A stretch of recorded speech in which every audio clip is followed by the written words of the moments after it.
বাংলাদেশের পরিস্থিতি নিয়ে ভারতের পার্লামেন্টে জয়শঙ্কর যা জানালেন।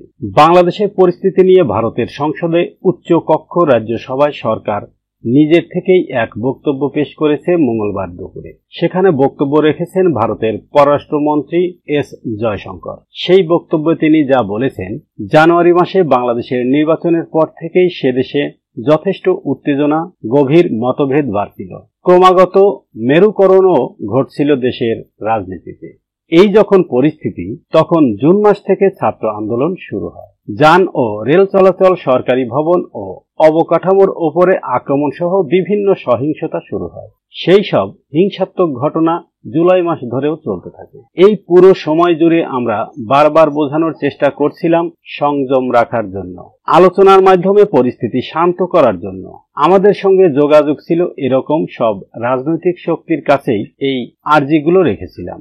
সুপ্রিম কোর্টের 21শে জুলাইয়ের রায়ের পরেও গণবিক্ষোভ থামেনি। সেই সময়ের বেশ কিছু সিদ্ধান্ত এবং কর্মকাণ্ড পরিস্থিতিকে আরো ঘোরালো করে তোলে। শেখ হাসিনাকে পদত্যাগ করতে হবে, এই একটি মাত্র দাবি হিসেবে তুলে ধরা হয় এই পর্যায়ে। সোমবার পদত্যাগের পর বাংলাদেশ থেকে ভারতে চলে গেছেন শেখ হাসিনা। ঘটনাক্রম খুবই গুরুতর মোড় নেয় 4 আগস্ট। পুলিশ কর্মী, থানা ও গার্মেন্টস কারখানাগুলির উপরে আক্রমণের তীব্রতা বেড়ে যায়। অন্যদিকে সহিংসতার ঘটনাও খুব বেড়ে যায়। ক্ষমতাসীন সরকারের সঙ্গে সংশ্লিষ্ট ব্যক্তিদের সম্পত্তিতে অগ্নিসংযোগ করা হয় সারা দেশেই। বেশ কিছু জায়গায় সংখ্যালঘুদের উপর, তাদের ব্যবসাগুলির উপরে এবং মন্দিরে হামলা বিশেষভাবে উদ্বেগের কারণ হয়ে ওঠে।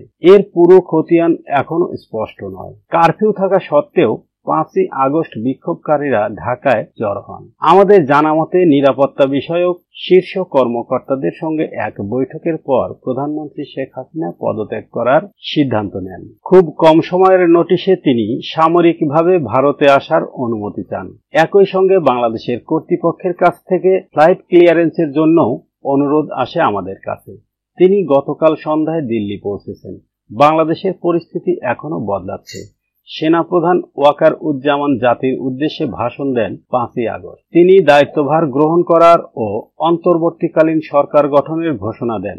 শেখ হাসিনার পদত্যাগের দাবিতে গত কয়েক সপ্তাহ জুড়ে বাংলাদেশে ব্যাপক আন্দোলন ও সহিংসতা চলছে।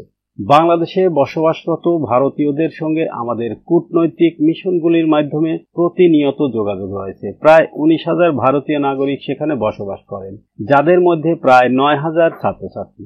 শিক্ষার্থীদের সিংহভাগই জুলাই মাসের হাই কমিশনের পরামর্শে ভারতে ফিরে এসেছেন।